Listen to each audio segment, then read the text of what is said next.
जी, तो हम कहानी पढ़ रहे हैं मूल्य चुकाइए, प्रज्ञा पुराण भाग 4, दूसरा अध्याय, पेज नंबर 104। तो एक बार स्वामी राम तीरथ अमेरिका के दौरे पर थे। सब लोग उनसे मिलने आ रहे थे। भारत भारत की परिवार व्यवस्था के ऊपर बातचीत चल रही थी और चिंतन चरित्र की सब लोग बड़े प्रभावशाली हो रहे थे अमेरिका के लोग कि अरे इतना अच्छा। तो एक महिला उनके पास आई और बड़े उदास होकर एक बात बोली कि स्वामी जी, मेरे एक ही पुत्र था और किसी कारणवश उसकी जो कुछ दिन पहले ही मृत्यु हो गई और मैं अकेली रहती हूँ।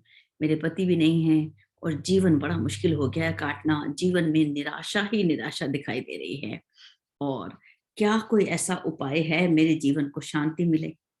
तो स्वामी राम तीरथ बोले, हो तो सकता है, पर हर वस्तु का मूल्य चुकाना पड़ता है। क्या कुछ त्याग अपना कुछ देने को तैयार हो? कुछ त्याग करने को तैयार हो? तो बोली, हाँ, आप तो बस आदेश दे दीजिए, मैं तो अपना सब कुछ न्यौछावर कर दूंगी। बोले, ठीक है, अगर ऐसी बात है तो मैं करता हूँ। वो गए एक दिन, उनके पास पहुंचे। तो वो महिला कैसी थी? अमेरिका में 2 तरह के लोग रहते हैं, गोरे और काले। अफ्रीका से जो आए हुए लोग जो है उनको काले कहते हैं। जो गोरे लोग जिनका शरीर गोरे रंग का, जो यहाँ के मूल निवासी हैं, वो भी गोरे रंग। तो इस तरीके से तो स्वामी जी ने क्या किया, एक वो गोरी महिला थी, एक काले बच्चे को लेकर उसके पास आ गए। बोले कि ये लो, ये रखो, तुम्हारे लिए मैं पुत्र लेके आया हूँ, तुम इसके सुख और दुख का ध्यान रखना। वो बालक अकेला था। तो महिला महिला तो उसको देखकर कि ये बालक, मैं उस इस काले बच्चे को अपने पास कैसे रख सकती हूँ, इसको अपना पुत्र कैसे बना सकती हूँ।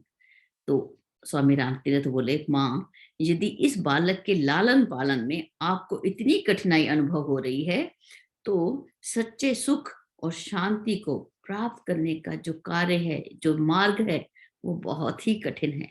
तो तुम्हारे अंदर जो भेदभाव है, रंग का भेद है, वो जो भेद है, वो तुम्हें कभी भी जीवन में शांति की प्राप्ति तुम्हें जीवन में नहीं हो सकती। तो मन के अंदर के ये भेद है, इनको हटाना पड़ता है और कुछ त्याग देने के लिए, कुछ त्याग करने के लिए, दूसरों की सेवा करने के लिए जब हम तैयार रहते हैं, तभी हमें जीवन में शांति की प्राप्ति होती है।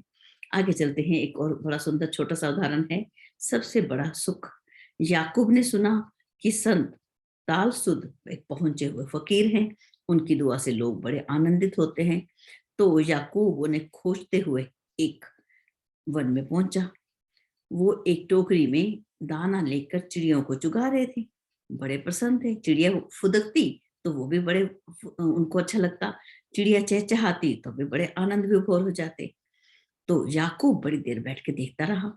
प्रसन्न का ध्यान तो उसकी ओर गया ही नहीं। वो तो चिड़िया को खाना खिलाने में, दाना चुगाने में बड़े मस्त थे। तो जब उन्होंने देखा उसकी ओर, तो उसको पास बुलाया और बोले, आओ तुम भी मेरे साथ आकर चिड़िया को दाना चुगाओ और उनकी प्रसन्नता देखकर स्वयं भी आनंद लो। फिर वो थोड़ा गंभीर होकर बोले कि अपना दुख भूलकर दूसरों को जहां तक संभव हो आनंद की अनुभूति दे पाना, उनके दुख के क्षणों में स्वयं को उनका सहभागी बना लेना ही संसार की सबसे बड़ी सेवा है। मैंने जीवन भर यही किया है, तुम भी यही करो और अपने जीवन को धन्य बनाओ।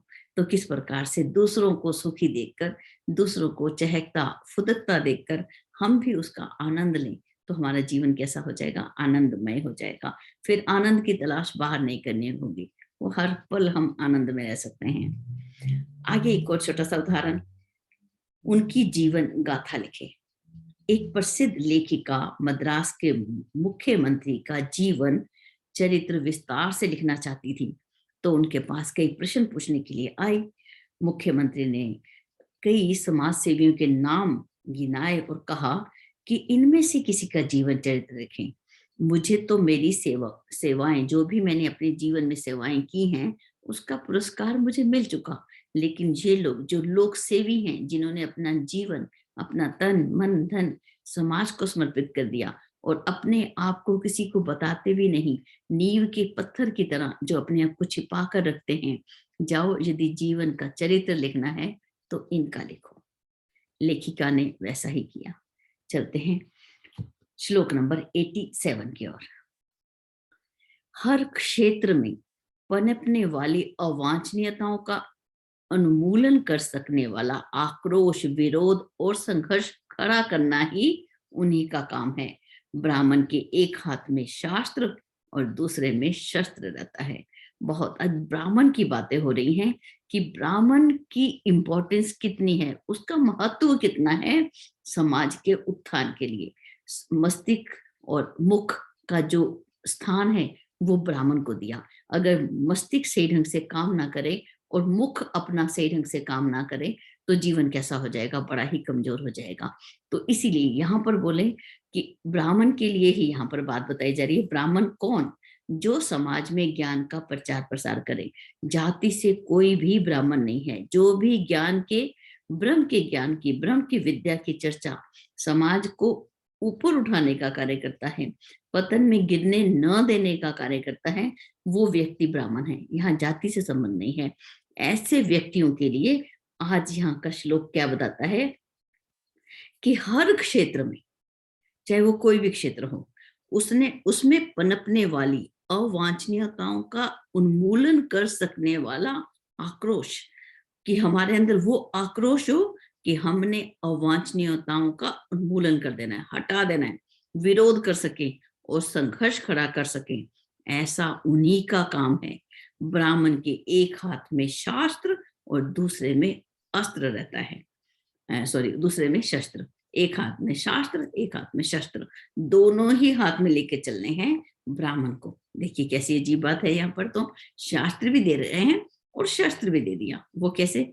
व्याख्या की ओर चलते हैं। जहां समाज में श्रेष्ठता है वहां निकृष्टता भी है। जहां दिन है वहां रात्रि भी है। जहां नीति है तो वहां अनीति भी है। तो समाज में, इस जगत में दोनों ही हैं। तो ब्राह्मण वर्ग का कर्तव्य क्या है? अपने मन्यु को जगाना और अनीति के विरुद्ध संघर्ष करना। अपने मन्यु को, मन्यु किसे कहते हैं? क्रोध को। क्रोध का वो सुंदर स्वरूप। क्रोध के अंदर क्या होता है कि व्यक्ति स्वयं को भी जला लेता है। जब किसी का सुधार करने जाता है तो खुद को भी जला लेता है। कोई बात अच्छी नहीं लगती तो विवेक, सत्य विवेक किसी चीज को नहीं देखता, केवल क्रोध करता है और उसका अंत प्रायश्चित से होता है, सॉरी बोलना पड़ता है, गलती हो गई। लेकिन मन्यु क्या है? जब पूरा निश्चय है कि ये बात काम गलत है, उसका विरोध करना अपने अंदर और अपने आप को प्रभावित नहीं करना, अप्रभावित रहकर, तो इसको मन्यु बोला गया। अपने अंदर के मन्यु को जगाना और अनीति के विरुद्ध संघर्ष करना। मात्र शास्त्र वचनों की दुहाई देनी ही पर्याप्त नहीं है।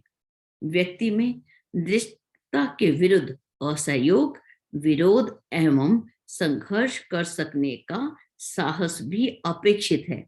इसके अभाव में तो वह पुरुषहीन, इसमें क्या है, उसका पौरुषहीन शरीरधारी भर है, जिसका अस्तित्व नहीं के समान है। ब्राह्मण का दायित्व है अपना ही नहीं, सारे समुदाय की रक्षा करना। इसके लिए जनमानस में मनोबल भरना और अपने कृतित्व द्वारा, अपने कर्तृत्व क्या, अपने कार्यों द्वारा, जो वो कर्म कर रहा है उसके द्वारा उदाहरण प्रस्तुत करना, ये ब्राह्मण का दायित्व है। अपना ही नहीं, पूरे समुदाय की रक्षा करना और जनमानस के अंदर मनोबल भर देना, उनके अंदर आत्मबल भर देना और अपने कार्यों द्वारा अपना उदाहरण प्रस्तुत करना। केवल कहने से नहीं, करके भी दिखा देना। कैसे? जैसे भगवान राम का यहाँ बहुत ही सुंदर उदाहरण दिया गया। भगवान राम अनीति के विरुद्ध सतत संघर्षरत रहे। उनकी करुणा और कठोरता को जब देखे तो ये हमें रामायण के अंदर दिखते हैं। वो कितने कोमल हैं और दूसरी तरफ कितने कठोर हैं। करुणा उनके अंदर भरी हुई थी, करुणामय भगवान। वो कठोर, बहुत कठोर। कैसे? हड्डियों का जब ढेर देखा वन के गमन के दौरान तो पूछा ये कौन है? पता चला कि ऋषियों की जो शरीर हैं, ऋषियों को राक्षसों ने खा लिया, उन्हीं की हड्डियों का ये ढेर लगा हुआ है। तो राम की आंखों में आंसू आ गए। वे दीन, दुर्बल, असहायों के आंसू नहीं थे कि कोई दीन व्यक्ति रो रहा था या कोई दुर्बल व्यक्ति रो रहा था या कोई असहाय रो रहा था, ऐसी बात तो थी नहीं। यहाँ तो साक्षात राम रो रहे थे, रोने लगे और उन्होंने तत्काल निश्चय कर लिया। किस बात का? प्रतिकार का निश्चय कर लिया और हाथ उठाकर शपथ पूर्वक प्रतिज्ञा की कि इस पृथ्वी को असुर विहीन कर दूंगा। इस संघर्ष के अतिरिक्त उन्होंने ऋषियों के कष्ट के निवारण के लिए सहायता की भी व्यवस्था की। धर्म की स्थापना, अधर्म का विनाशी, यह उभय पक्षीय उपक्रम है। दोनों पक्ष से काम किया। एक तरफ उन्होंने धर्म की स्थापना की और दूसरी तरफ अधर्म का विनाश किया। ऐसा दो तरफ का उपकरण। तो ये रामायणकार में तुलसीदास ने क्या लिखा? अस्थि समूह देखी रघुराया। अस्थियों का समूह देखकर रघुनाथ ने पूछी मुनिन लागी अति दाया। मुनियों से पूछा ये क्या है? बहुत ही दया उपजी। निश्चरहीन सकल मुनि खाए। निश्चर निकर सकल मुनि खाए, कि निश्चरों ने, राक्षसों ने सारे मुनियों को खा डाला है। सुनी रघुबीर नयन जल छाई। ये सुनकर रघुवीर के नयनों में पानी आ गया, जल आ गया। और क्या बोला है आगे? निश्चरहीन करु मही, भुज उठाई प्रण कीन, सकल मुनिन के आश्रम ही, जाई जाई सुख दीन। निश्चरहीन करूं मही, ऐसा संकल्प कर दिया अपनी भुजा उठाकर कि इस धरती को मैं निश्चर विहीन कर दूंगा और सभी मुनियों के आश्रम में जा जाकर उनकी समस्या को सुनना, उसका समाधान करना। ऐसा उन्होंने काम किया, सबको ही सुख दिया। आगे वो बोलते हैं, वे तो खर दूषण जैसे दुष्टों की खोज खोज कर मारने में ही अपनी क्षत्रिय धर्म की पूर्ति मानते हैं। वो कहते थे, हम क्षत्रिय मृगया बनकर ही, कि हम तो क्षत्रिय हैं, हम तो शिकार करते हैं, मृग की खोज करते हैं। तुम समखल मृग खोजत फिर ही, कि तुम्हारे जैसे मृग, जो राक्षस हैं, वो एक मृग का रूप लिया, कि तुम जैसे राक्षसों को हम मृग की भांति, हिरण की भांति खोजते फिरते हैं। रिपु बलवान देख ही नहीं डरही। रिपु यदि बलवान है, हम देखकर भी नहीं डरते। एक बार काल उसन लड़ही, एक बार तो हम काल के साथ भी लड़ जाते हैं। भगवान राम की परंपरा को ही ऋषियों ने भी आगे बढ़ाया। आगे चलते हैं, उसी परंपरा को ऋषियों ने भी बढ़ाया। हमारे देश की, एक भारतीय संस्कृति की एक परंपरा, ऋषि परंपरा। हर घर में ऋषि, हर घर में देव। तभी तो 33 करोड़ देवी देवता हमारे इस देवभूमि में गाए जाते हैं। 33 करोड़, हर व्यक्ति, उनका जीवन का स्तर देवीय था। आगे चलते हैं, भगवान परशुराम की बात आती है। उन्होंने भी अपनी प्रखरता, अनीति उन्मूलन के निमित्त गतिशील की। दूसरे मात धर्म चर्चा और पुण्य अर्जन की बात सोचते थे, किंतु उन्होंने सोचा कि अनीति के प्रचंड रहते धर्म तो पनप ही नहीं सकता। इसीलिए उन्होंने तप करके फरसा प्राप्त किया और उससे सहस्त्र वायु जैसे समर्थों को धराशायी बनाकर रख दिया। आज मूढ़ मान्यताएं, कुरीतियां, अवांछनीयताएं मिलजुल कर वातावरण को अनीतिमय विषाक्त बनाए हुए हैं। सर्वभक्षी अनाचार सहस्त्र वायु बनकर खड़ा है। उसके विरुद्ध भी वैसे ही संघर्ष की आवश्यकता है।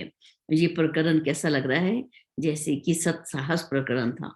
दुर्वासा ऋषि ने जब प्रश्न किया था, उसी के प्रश्नों का जिस उत्तर दिया था, आज भी कात्यायन ऋषि भी वही उसी स्वर में हमें बोलते हुए दिखाई दे रहे हैं कि किस प्रकार से यदि हम सौजन्य भी है तो पराक्रम भी हमारे अंदर होना चाहिए। दोनों को साथ लेके चलना है।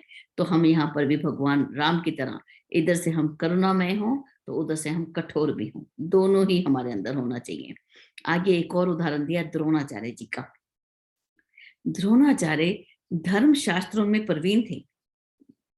वो शास्त्रों के अध्ययन के अतिरिक्त शस्त्र विद्या में भी कुशल थे।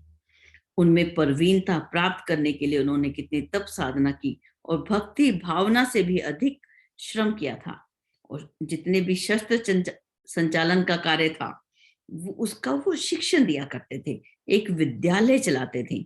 एक दिन धौम्य ऋषि उनके पास गए, द्रोणाचार्य जी के पास, और जाके पूछा कि आचार्य को तो शास्त्रों का ज्ञान देना चाहिए, वेद पढ़ाने चाहिए, उपनिषद पढ़ाने चाहिए। आप शस्त्र लेकर कैसे बैठे हैं? आप तो शस्त्र की विद्या देते हो, ये कैसी बात है? आपको तो दया धर्म अपनाना चाहिए, भक्ति भावना अपनानी चाहिए। आप रक्तपात की बात कर रहे हो, उसकी व्यवस्था क्यों बता रहे हैं? तो उन्होंने कहा, यह परिस्थितियों की मांग है। सज्जनों को सत्संग से, सत परामर्श से समझाकर रास्ते पर लाया जा सकता है, तो सबसे पहले उसी का प्रयोग करना चाहिए। किंतु यदि सर्प हो, बिच्छू हो, भेड़िए हो, उन पर तो धर्म शिक्षा का कोई प्रभाव नहीं पड़ता। उनका तो मुंह कुचलने की शक्ति का होना आवश्यक है। इसके बिना उनकी दुष्टता रुकती नहीं। तो ऋषि का समाधान हो गया। द्रोणाचार्य की मान्यता स्वयं उनके शब्दों में इस प्रकार से है। द्रोणाचार्य ने क्या शब्द लिखा? ये द्रोणाचार्य की मान्यता। हम अपनी मान्यताओं को बदलने के लिए ही हम प्रज्ञा पुराण पढ़ रहे हैं। हमारी परंपराएं क्या थी, हमारी मान्यताएं क्या थी, और आज हम कौन सी मान्यताएं बनाकर बैठे हैं, उसी के अंदर तुलना करना और अच्छी मान्यताओं को जीवन में उतारना। किस प्रकार से कहते हैं कि मुख से चारों वेदों का प्रवचन करके और पीठ पर धनुष बाण लेकर चला जाए। ब्रह्म शक्ति और शस्त्र की शक्ति दोनों ही आवश्यक हैं। शास्त्र से भी और शस्त्र से भी धर्म का प्रयोजन सिद्ध करना चाहिए। शास्त्र से भी और शस्त्र से भी दोनों ही चाहिए। ऐसा ब्रह्म की शक्ति और शस्त्र की शक्ति दोनों ही आवश्यक हैं। यहाँ पर हम जहां तक हम सज्जनों को कैसे पढ़ा सकते हैं? अच्छा परामर्श दिया और वो सीख जाएंगे, लेकिन किसी दुर्जन को पढ़ाना हो तो डंडे के बिना क्या वो मानेगा? नहीं। दो समय हमें शस्त्र भी उठाने में हमें चलाना आना चाहिए ना। चलाना नहीं आएगा तो हम क्या चलाएंगे? आपको एक छोटा सा उदाहरण देती हूँ। अभी कल की यहाँ पे न्यूज थी कि एक दुकान के ऊपर कोई माँ और बेटी काम करती थी। वहां पर कोई दुष्ट आ गया अंदर, उसके हाथ में एक कुछ था, आया वो और जाकर बंदूक थी शायद, तो बंदूक लेके वो अंदर आया। तो माँ बेटी किस तरीके से उन्होंने उसका सामना किया कि माँ के पास अपनी बंदूक निकाली और उस आदमी ने उस महिला को पकड़ लिया। और उसने, लेडी ने क्या किया, जो उसके हाथ में बंदूक थी उसकी सारी गोलियां उसने वेस्ट कर दी। उसकी शायद अपनी बंदूक में गोलियां थी नहीं और महिला की गोली बंदूक में गोलियां थी। अब उसकी बहुत तेज मारा, लेकिन उसने अपने विवेक को नहीं छोड़ा। उसके अंदर की अपनी बंदूक के अंदर जितनी भी गोलियां थी उसने वेस्ट कर दी, बजा दी। यदि उस दुष्ट के हाथ में बंदूक चली गई तो उसमें जब गोलियां होंगी नहीं तो वो उन दोनों को मार नहीं सकेगा। इतना विवेक उसने बनाए रखा कि बंदूक को उसने खाली करके ही वो व्यक्ति उसे छीनने में सफल हो सका। तो इस समय हमें क्या समझ आती है कि ये यदि हमें ज्ञान ही नहीं है तो हम उसका आचरण कैसे करेंगे? तो ये जो छोटी छोटी हम जो कुछ भी हम देखते हैं, मान लो किसी न्यूज में देखी या कुछ देखा, उससे भी हमने शिक्षा देनी है कि हमें यहाँ पर जो शिक्षा दी जा रही है कि हमें शास्त्र का ज्ञान भी होना चाहिए और शस्त्र का ज्ञान भी होना चाहिए। और यदि हमें चाकू चलाना नहीं आए और हम सब्जी काटने लगे तो अपना हाथ ही काट लेंगे ना। तो हम बोलते हैं ना कि क्या यही सिखाया माँ ने? तो हम ऐसा, बच्चों को लगता है कि मम्मी के ऊपर नाम ले रहे हो तो हम ऐसे बोल देते ना, मम्मी, मेरी सासू माँ तो बोली देती थी, ये सिखाया माँ ने, बोल देते हैं ना। तो ये बात कि हमें शास्त्र और शस्त्र दोनों का ज्ञान लेना ही चाहिए, उसके बाद ही हम अपनी गृहस्थ जीवन में प्रवेश करें, जो हमें यहाँ पर बताया जा रहा है। अपने और जीवन में, कार्य क्षेत्र में यदि हमने एडमिशन लेना है तो पहले ये हमें आना चाहिए, शास्त्र भी और शस्त्र भी। चलते हैं आगे। चाणक्य का व्यवहार दर्शन। चाणक्य, वेद धर्म में जहां व्यक्तिगत सद आचरण की महत्ता है, वहीं देवासुर संग्राम की भी अत्यंत उत्साह भरा विवरण हमें दिखाया जाता है। वेद धर्म में हमें बताया गया, किसकी बात बताएगी? वेद हमें क्या पढ़ाते हैं? हमारा आचरण कैसा हो, हमारा चिंतन कैसा हो, हमारा व्यवहार कैसा हो, इसका महत्व है। दूसरी ओर देव और असुर के बीच में जब संग्राम होता है उसका वर्णन भी हम शास्त्रों में पढ़ते हैं। और अनीति के विरुद्ध जो आक्रोश है उसको क्या बोला गया? मन्यु। मन्यु के नाम से उसकी प्रतिष्ठा है। अब देखिए हम कैसे कि बुद्ध की अहिंसा, अपने घर का त्याग, भिक्षाटन के बाद लोगों ने इस बात को ध्यान रखा, लेकिन वो भूल गए कि अनीति के विरुद्ध लोहा भी लेना पड़ता है, लड़ाई भी करनी होती है, अपने अधिकारों की रक्षा भी करनी होती है। ऐसा अवसर आने पर लोग दया क्षमा का आवरण ओढ़कर कायर बनते जा रहे थे। वो ऐसा समय आ गया था कि लोग तो बस अहिंसा में आ गए थे, भिक्षा मांग के गुजारा कर लेते। किस पर आ गए थे? एक कायर की श्रेणी में चलते जा रहे थे। जनमानस की ऐसी स्थिति देखकर तो एशिया में जो हमले होते थे, वो हमलावारों की जो संख्या थी वो बढ़ती चली गई थी, उनकी हिम्मत 100 गुनी हो गई थी।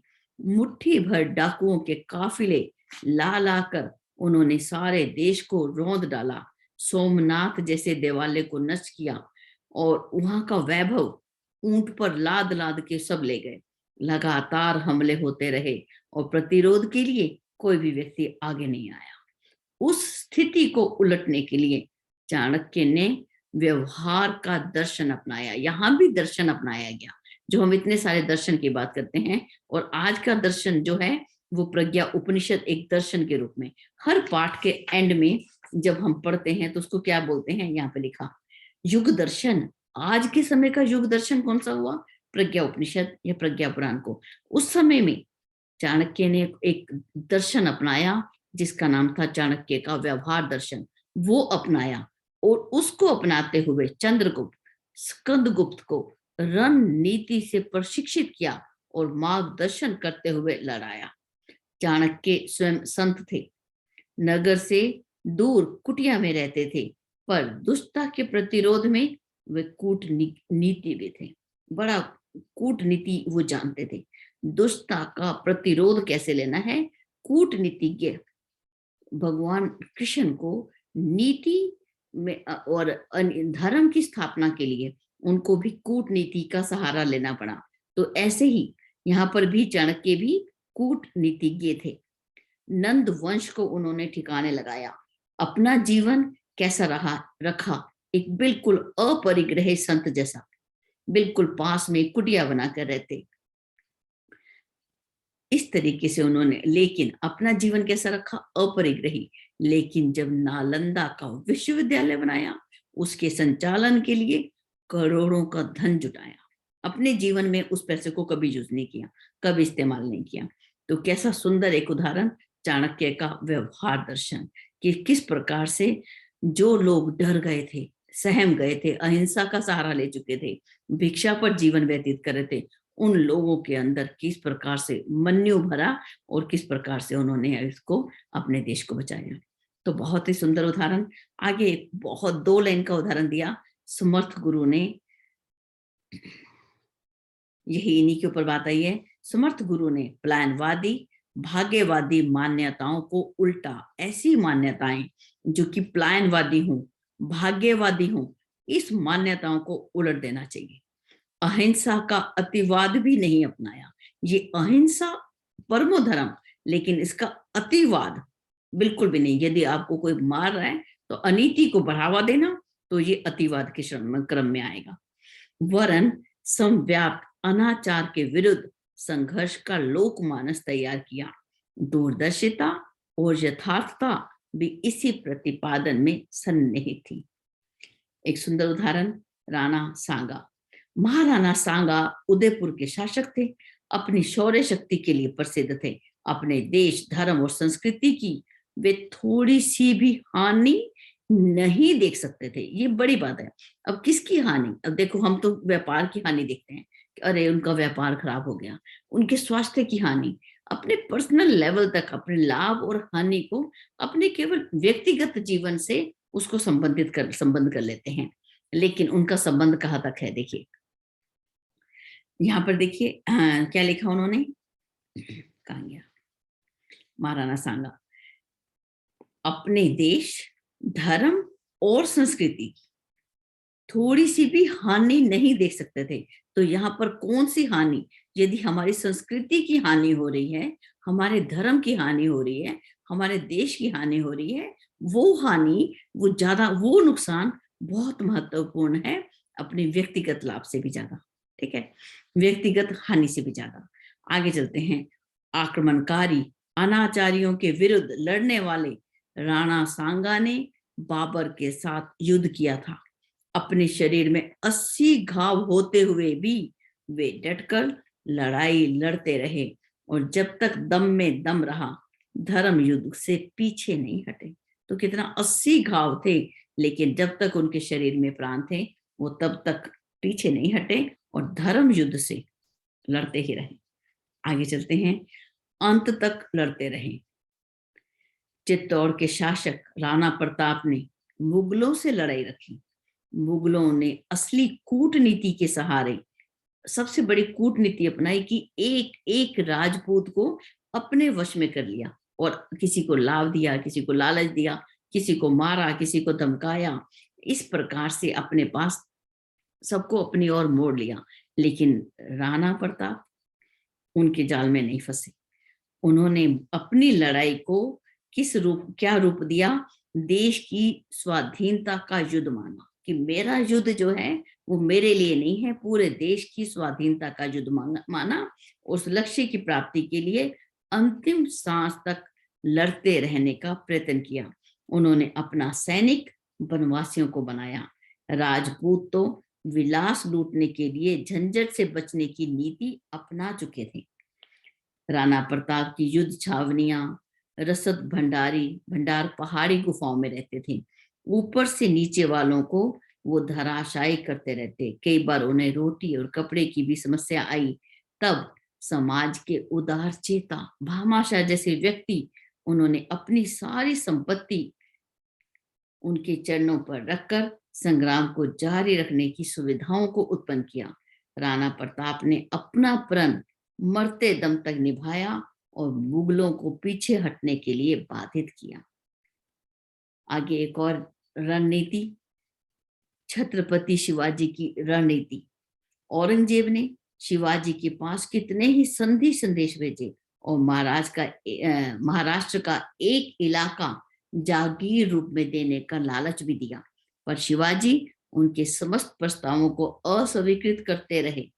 उन्हें देश की लड़ाई लड़नी थी और आक्रमणकारियों के दांत खट्टे करने थे। शिवाजी के पास नियमित सेनाएं कम थी, इसलिए सामने की लड़ाई लड़ना उनके लिए कठिन था। तो उन्होंने कैसी लड़ाई लड़ी? छापा मार लड़ाई लड़ी। दुश्मन का मोर्चा जहां भी कमजोर दिखते वहीं अपने छापा मारों को चीते की तरह उन पर टूट पड़ते और वहां से रसद और हथियार छीनकर अपना काम चलाते। शिवाजी ने इस नई रणनीति का आविष्कार करके संसार के क्रांतिकारियों और अनीति से लड़ने वालों को छापा मार लड़ाई का सिद्धांत समझाया। सभी ने उनकी रणनीति की प्रशंसा की और औरंगजेब को लगातार पीछे हटने के लिए विवश कर दिया। एक उदाहरण और ले लेते हैं कि उस प्रचलन को भी उलट दिया। ऐसा कौन सा समय आया जब प्रचलन, जो वहां पर एक लोक प्रवाह बह रहा था, एक प्रचलन चल पड़ते हैं कि आजकल तो यही चलता है, आजकल तो इसी का जमाना है, आजकल तो अहिंसा को मानना चाहिए। हम एक ऐसे जाल में फंस जाते हैं, उस लोक प्रवाह में बह जाते हैं। और आचार्य जी ने लिखा है कि लोक प्रवाह में तो कचरे बहते हैं। जो साहसी व्यक्ति होते हैं ना, वो चट्टान की तरह खड़े हो जाते हैं, वो लोक प्रवाह में नहीं बहते। कैसे? कि उन दिनों जो संत समुदाय था, कथा कीर्तन द्वारा भगवान को प्रसन्न करने के फेर में था। और कहा जाता है, और कहा करते थे क्या, कि देश में आम तक अनाचार भी भगवान की इच्छा से बड़ा है, अब वो ही हटाएगा। जब ईश्वर चाहेगा, कृपा करेगा, तभी ये जो है विपन्नता मिटेगी, दरिद्रता मिटेगी, अन्याय मिटेगा, अभाव मिटेगा। इसीलिए सब कुछ छोड़कर सब लोग कीर्तन में ही लग जाते और अपरिग्रह, उपवास आदि में लोक श्रद्धा को अपने काबू में रखते। ऐसा चल रहा था। ऐसी गंभीर स्थिति में गुरु गोविंद सिंह जी बंदा बैरागी के पास आए और जब उन्होंने उसका मार्गदर्शन किया। क्या बोला? कि जब तक राष्ट्र समस्या से ग्रसित हो, जब धर्म के ऊपर अधर्म का साम्राज्य हो, उस समय अपने लिए साधना नहीं की जाती। तो उसके बाद स्थिति की गंभीर समीक्षा की तो बंदा वैरागी उनकी परामर्श को माना। इस निष्कर्ष पर पहुंचे कि वातावरण की सफाई करनी चाहिए और जो उचित है उसके लिए न केवल उपदेश करना चाहिए वरन अपना उदाहरण भी प्रस्तुत करना चाहिए। यही उन्होंने किया। वे संस्कृति की रक्षा के लिए शहीद हो गए, लेकिन कभी झुके नहीं। बंदा वैरागी आज हैं या नहीं है, लेकिन उनका आदर्श हम जानते हैं कि जब देश, धर्म और संस्कृति संकट में हो तो अपने लिए साधना नहीं की जाती। किसके लिए की जाती है? राष्ट्र के लिए। राष्ट्र की ये धर्म की हानि, जो भी हमने पढ़ा, धर्म की हानि, देश की हानि, संस्कृति की हानि यदि हो रही हो तो अपने लाभ की चिंता नहीं की जाती। आगे चलते हैं। गुंडों का सामना। राजकोट आंदोलन के समय गांधी जी की सभा में बहुत बड़ी भीड़ थी। बहुत सारे ऑफिसर उनके रास्ते में विघ्न डालना चाहते थे। उन्होंने एक ऐसे असभ्य लोगों की मंडली को भेजा और जाओ गांधी जी पर कुछ चोट पहुंचाने के लिए वहां पर भेजा। जब सभा समाप्त होने वाली थी, गांधी जी जाने वाले थे, झगड़ा बढ़ रहा था, तो वो वहां गए और जाकर बोला कि मैं सामने हूँ, आप जो भी विरोध करना चाहते हो, जो भी नुकसान करना चाहते हो, मैं आपके सामने खड़ा हूँ। एक साहस भरी उनके सामने जब खड़े हुए तो सब दौड़ गए। तो ऐसे बहुत सारे उदाहरण हमने सौजन्य और पराक्रम अध्याय में पढ़े। हमने दुर्वासा ऋषि का भी जो लेसन था उसके अंदर पढ़े। हमने किस प्रकार से एक हाथ में, जब हम ब्राह्मण का कार्य कर रहे हैं, अपने ज्ञान को और दूसरों को ज्ञान को आगे बढ़ाने के लिए अपने जीवन को लगा रहे हैं, तो हमें भी अपने हाथ में, एक हाथ में शास्त्र और एक हाथ में शस्त्र, दोनों को ही हमें आना चाहिए। शास्त्र को पढ़ना, अपने जीवन में उतारना, और शस्त्र को भी चलाना सावधानी पूर्वक, अपने आप को नुकसान नहीं पहुंचाना और गलत भी किसी व्यक्ति पर उसका प्रहार ना हो जाए। दोनों ही बातों को ध्यान रखना। कहाँ पर बुद्धिमत्ता पूर्वक, जब आचार्य जी ने धर्म के लक्षण बताए थे, सबसे पहले सत्य और विवेक पढ़ाया था। सत्य के लिए विवेक का प्रयोग करना, सत्य की रक्षा के लिए, देश की रक्षा के लिए, अपने धर्म की रक्षा के लिए, अपनी संस्कृति की रक्षा के लिए किसको अपनाना? सत्य को अपनाना। और सत्य की रक्षा के लिए विवेक को अपनाना। यदि विवेक पूर्वक हम कोई कार्य नहीं करेंगे तो हम धार्मिक नहीं कहला सकते। हम धर्म की पालना कर रहे हैं ऐसा नहीं कहला सकते। सत्य और विवेक को धारण करना, संयम और कर्तव्य पालन, धर्म के लक्षण। जो भी हमें किससे रहना है? संयमित रहना है और अपने कर्तव्यों को ईमानदारी से पालन करना है। हम अपनी ड्यूटी पूरी करें, बाकी देखा जाएगा। अधिकारों की ओर नहीं जाना। ठीक है।